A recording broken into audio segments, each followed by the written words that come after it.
High, আমি রিতমা। আশা করি সবাই খুব ভালো আছো। পালে বাঘ পড়লে যেরম অবস্থা হয়, আজকে হলো আমার ঠিক সেরম অবস্থা। সকাল সকাল ঘুম থেকে উঠে সব কাজ করে ফেলেছি দৌড়ে দৌড়ে। তারপর 8টার মধ্যে রেডিও হয়ে গেছিলাম। এত সকাল সকাল কোথায় যাচ্ছি বলছি, দাঁড়াও।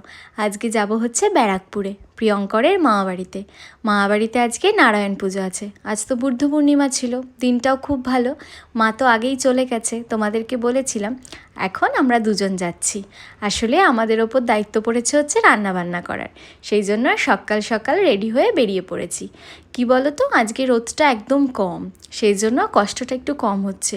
অন্যদিন নয়তো এত রোদ ওঠে, বাইরে বেরোলেই কিরম শরীরটা খারাপ হতে থাকে। চলো এবার আমরা রওনা দিই।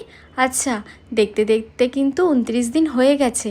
এবার তোমরা বলো যে আমি কদিনের জন্য মিনি ব্লগ আবার শুরু করব। তোমরা তো বলেছো যে এরম মিনি ব্লগ তোমরা আরও দেখতে চাও, তোমরা কিন্তু জানিও। চলো, কথা বলতে বলতে ব্যারাকপুর পৌঁছে গেছি।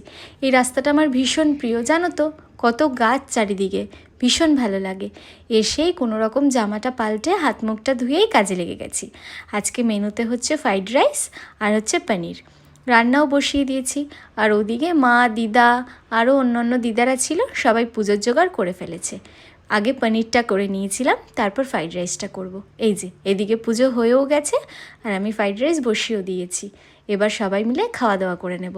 তোমরা ভালো থেকো, কালকে আবার দেখা হবে। টাটা।